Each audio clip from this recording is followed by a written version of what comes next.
All right, Five Fiends, as always, weekly guest, and Barack is joining me now. We got Eddie Hearn. No, I'm the weekly guest. Hey, my name is Barack Best, the Boxing Belly. How you doing? All right, you must have signed your new contract, right? There must have been a lot of negotiation because you weren't here for the first show of the year, and yes. You were what happened was twisting each other's arms, and DAZN and a couple of companies were in a purse bid, in the Zone 1 in Mexico. Oh man, look, so much to talk about. Look, Eddie, I know you're not in the islands no more. You're back home. We're back to the grind. You're ready to work. Let's talk about. Look, I was in DC this weekend. Gervonta Davis. I never know if you watched the fight or not, but I know you at least caught highlights of Gervonta versus Hector Garcia. What was the assessment of Tank's performance? Yeah, I rarely, I follow everything. Right. Of course, and as a fan and a spy and a promoter, but I rarely sit down and watch a live fight if it's not my show, because generally if I haven't got a show, sometimes I'm just sort of chilling out. But I was up, constantly. I was actually flying back during that fight and was checking social all the time, because Gervonta's a very exciting fighter. He's a huge draw, as we know, and he's also an outstanding fighter. So I wanted to know, one, if he got through and if we were going to progress and see the Ryan Garcia fight, and two, how his head might be after everything that had happened in the build-up to that fight. You see, the one dangerous thing about Gervonta Davis is I don't think that sort of stuff ever affects him, really. Like any normal human being, having gone through what he went through in the last couple of weeks, probably would have just called the fight off, firstly, because he's making weight, and then obviously most people would just go off the boil and just eat something and then just implode. But the dangerous thing about Gervonta Davis, and this is one of the things that makes him as dangerous as he is he's not a deep thinker. He's not an articulate young man. He's a bad kid. And I say that, I don't mean that in a disrespectful way. I'm talking about, this is a kid.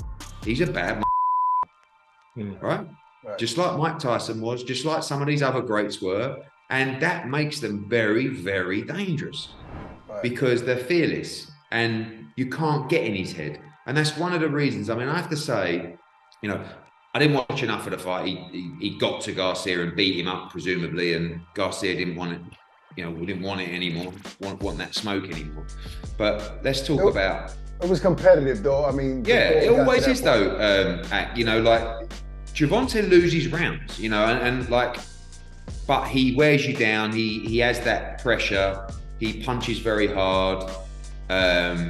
You can't switch off against him, as we saw in the Santa Cruz fight, as we saw, in the Rowley fight as well. But generally in those first 3 or 4 rounds, Isaac Cruz, people have success against Gervonta Davis. It's not like he's technically this incredible fighter that you're not going to win rounds off. You are. But you see, the thing about firstly, let's just say Ryan Garcia against Gervonta Davis is the biggest fight in boxing at the moment, in terms of fights that are there to be made. Now, you got AJ Fury, you got all these other fights, but in terms of fights that are done or supposedly done or on our doorstep, right? That's the biggest fight out there.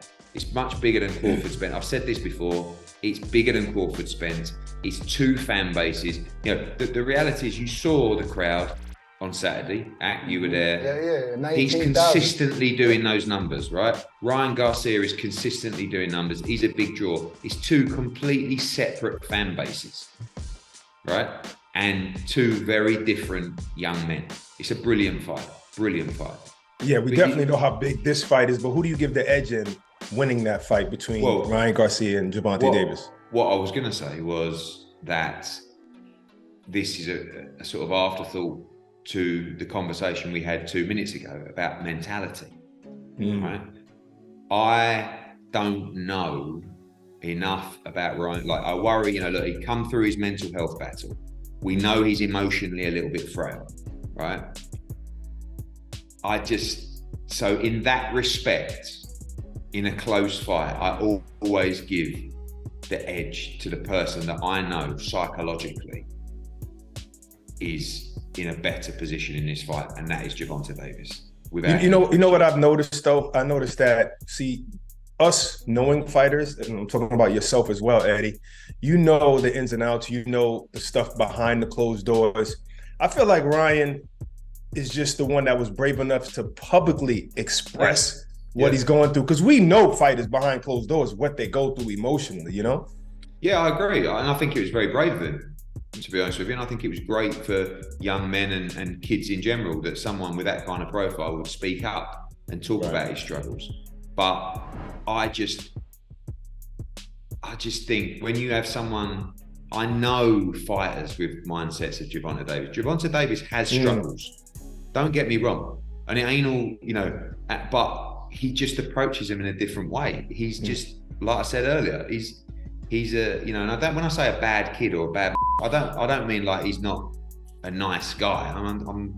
Maybe he's not as sociable to have a cup of tea with as Ryan Garcia, or as articulate as Ryan Garcia. But what I'm getting at, right? Yeah, he doesn't allow that outside noise to really affect him inside that ring, right? No, you know why? Because of what he's been through in his life and where he's come from. And I'm not saying that Ryan Garcia hasn't had it hard, and I'm not saying, but this is different, And I just feel like when I look at Gervonta Davis, I see a wounded young man. I just see a kid with a chip on his shoulder that don't give a and for me, in a fight that's close, in a fight that's 50-50, skill will always win, but this is a fight that's very close. And there's a lot of unanswered questions about Ryan Garcia, but he keeps answering them to a certain level. Again, I didn't think he could beat Luke Campbell. I thought he'd struggle against Javier Fortuna, right? But he's still yet to fight the people at the same level as consistently as Gervonta Davis. Listen, I first watched Gervonta Davis live beat the living out of Pedraza at the Barclays Center, to win the world title. And I thought to myself, oh my God, this kid is an animal. Yeah. Right, now he loses a little bit of that up at 135 and up at 140, because you're talking about back then, I think that was at 126 or 130 when he won his first world title. Right.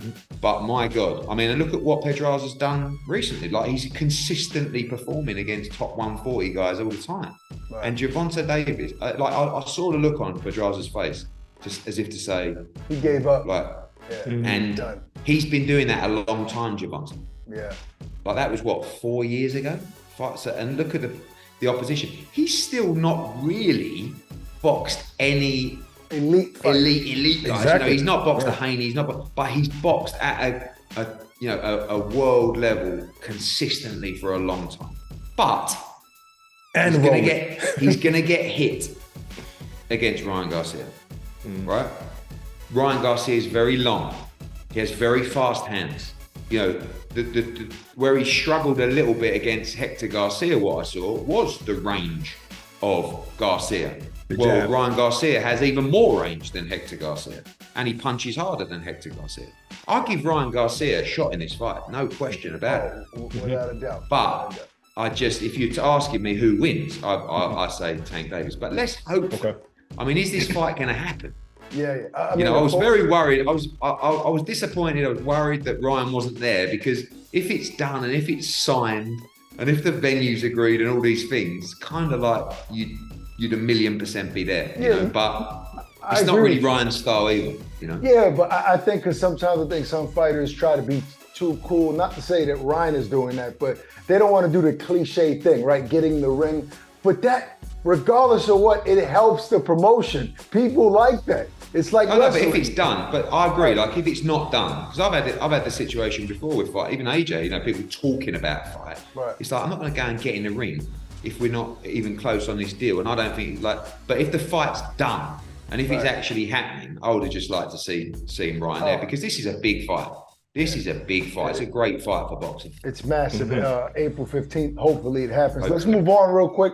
Madison Square Garden, February 4th. Yes. I want you to address this rumor that I've heard around. We got Baumgartner, got one of the greatest women fighters of all time, Serrano, on the same card, NYC. Are we trying to possibly plan a Serrano-Baumgartner fight down the line?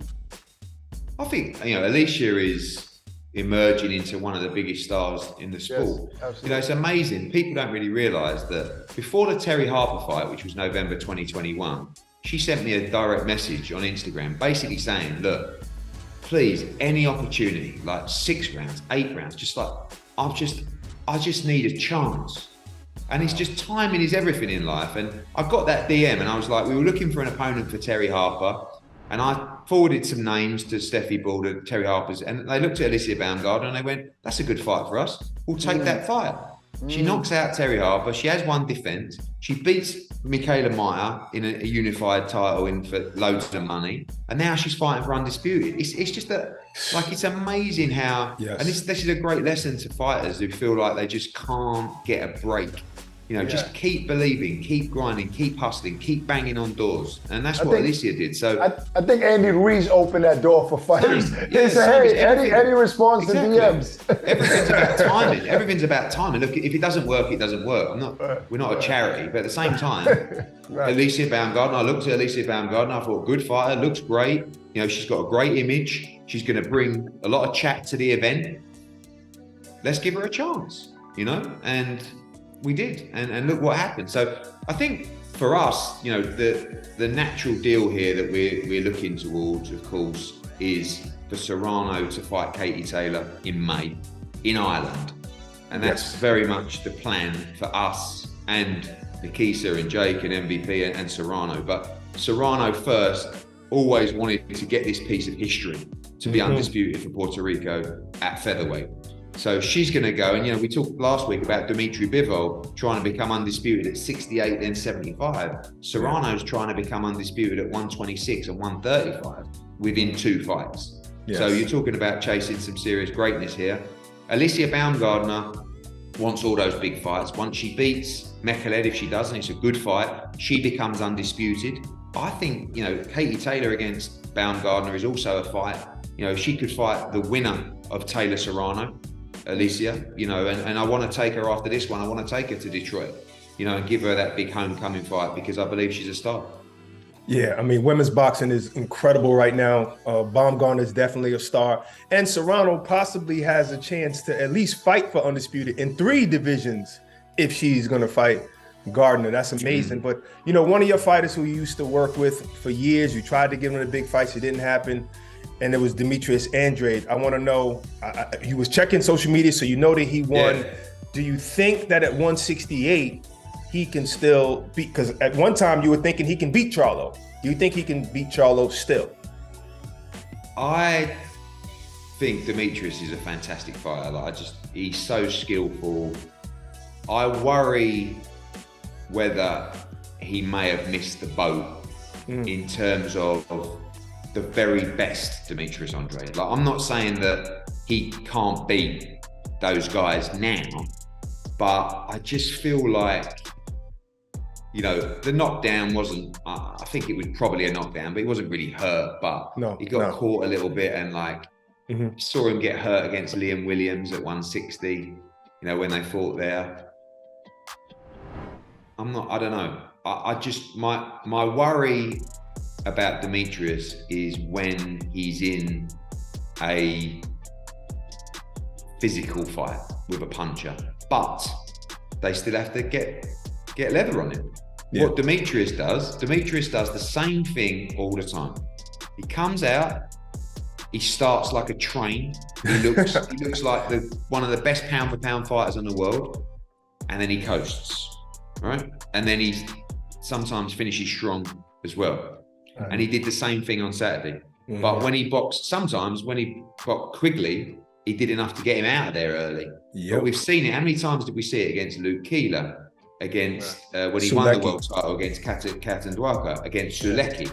All those opportunities. Like when we did that fight in Providence against Sulecki, he nearly got him out of there in the first or second round. First round. That place was going wild. Yes. That was the kind of statement win that you kind of need to. But I do feel like as he gets older, as he gets a little bit more vulnerable, as we always see, fighters will be more willing to take the chance against him, and that's exactly the same as Boots Ennis on Saturday night.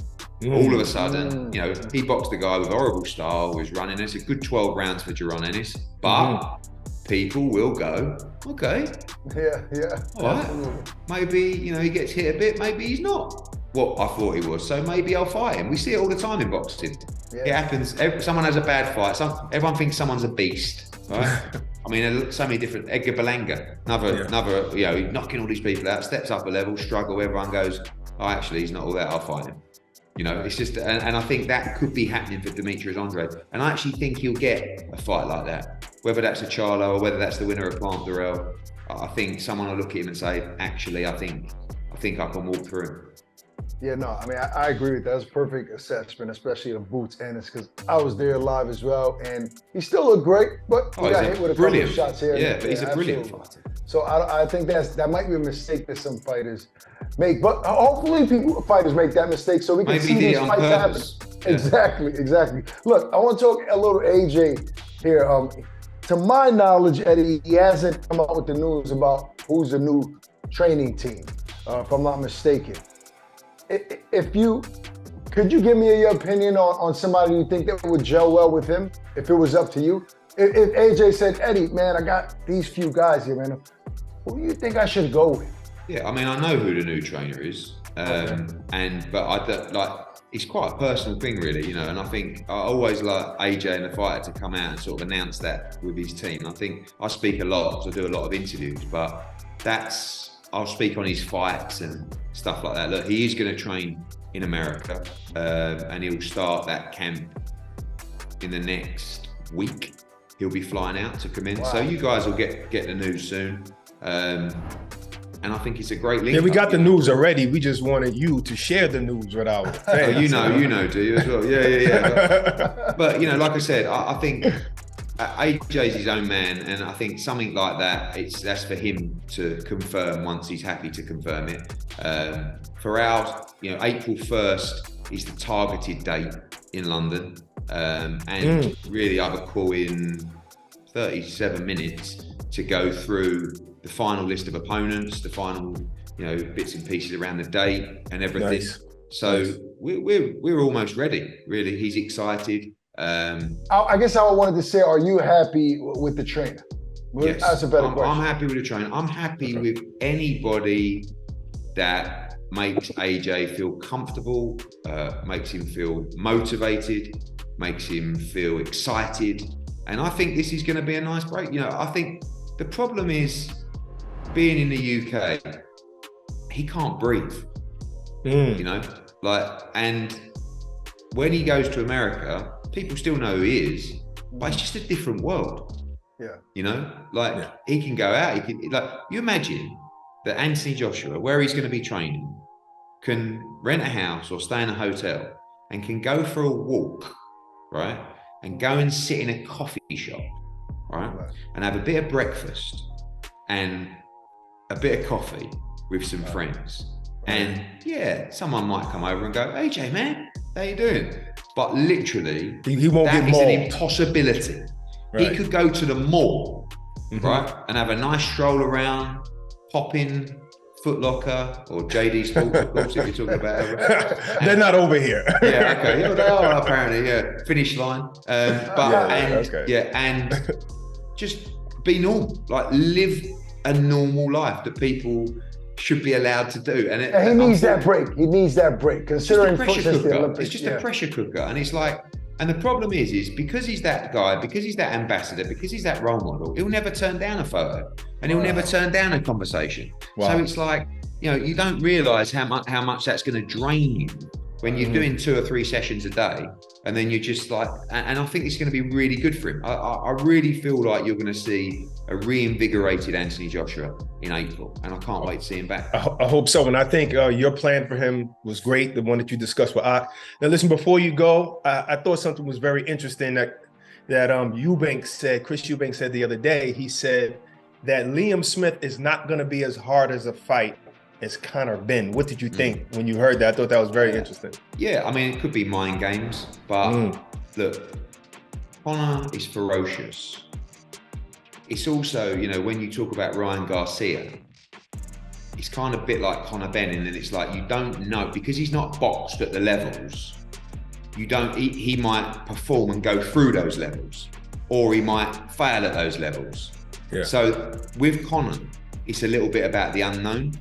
And Eubank knew that with the family history and the rivalry and with everything that came with it, this kid was willing to do whatever it took to win in that ring. And, you know, and by the way, you know, I don't like talking too much on this, but Conor Benn's going to be back soon, because at the end of the day, we're waiting. You know, back in December, we submitted a comprehensive report on the situation, which is full of stuff that we can't wait to share. Okay. We were told by the WBC, and I'm not having a go at the WBC because they have to make sure they go through this process diligently, that we would have a decision by the end of December, right? Now, it's a tough decision for them. It's a lot to digest. But we want a decision, right? Because Conor Benn, you're talking about something now that happened 7 months ago, right? You're talking about he hasn't boxed for 10 months. So we want a decision. And if we don't get a decision soon, we're going to make a move, because make no mistake, Conor Benn can fight now. But we as a team, and Conor Benn as an individual, wants a ruling on this. You know, he's not saying, just get me a fight. I don't care about this. Like, because we're being told by the WBC, this is not really a decision that's going to affect him fighting. This is a decision that's going to affect his standing within the WBC, because this was under the jurisdiction, right? Yes. So, but he's allowed to fight now, but we don't want him to fight. He doesn't want to fight until his truth comes out. That's good. But sooner or later, like, at what point do we get to February or March, like, where we're waiting for the decision? So this, you know, Conor Benn is going to fight Chris Eubank. Trust me. And it's going to be a massive fight. So it's not going to be Tank Davis, because I mean they were going back. I think that's another big fight. Listen, by the way, Conor Benn against Tank Davis is an absolute savage fest. So if you got that call, if you couldn't make the Eubank fight and you got that call, would you make that fight with Tank and Conor next? Yes. Yeah. I mean, look, Conor has made it clear to me and the team, he wants to go straight back in a big fight. Right.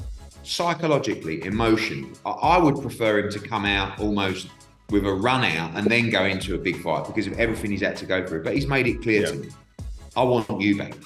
I want Tank Davis. I want Kell Brook. I want Pacquiao. I want all these guys. And this is the frustrating thing now, because we're in this situation where it's just waiting. But like I said, this was 7 months ago.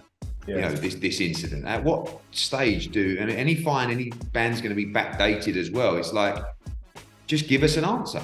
You know, we've given you everything you need, so we wait on that. All right, I promise. Last question, Eddie. With all the publicity that Dana White is getting, you know, after slapping his wife, it's very, very bad. Obviously, it should be bad. You've said good things about him in the past, working together possibly. How would this affect the possibility of you working with Dana White in the future, if any? You know, I think anything in someone's. The problem is you know, it's his private life, but in public, and you know, and I've always got on very well with Dana. He's always been a gentleman to me. You know, everyone's got their own battles to go through, and you know, God bless everybody. Yeah, amen. All right. Listen, as always, Eddie, thank you, and talk to you soon, champ. Cheers, guys. Thank you, brother. Cheers. Take care. Sir. Take it easy. Bye-bye. Introducing the new DAZN Boxing Show podcast. No matter the time or the place, getting your boxing content has become easier than ever. Tune in as we give you exclusive insights, predictions, fight night recaps, and more alongside the biggest names in the game. All for free. Available globally every Thursday across all audio streaming platforms, and with new episodes dropping weekly to give you the latest news. Just type in the DAZN Boxing Show podcast, listen in, and enjoy.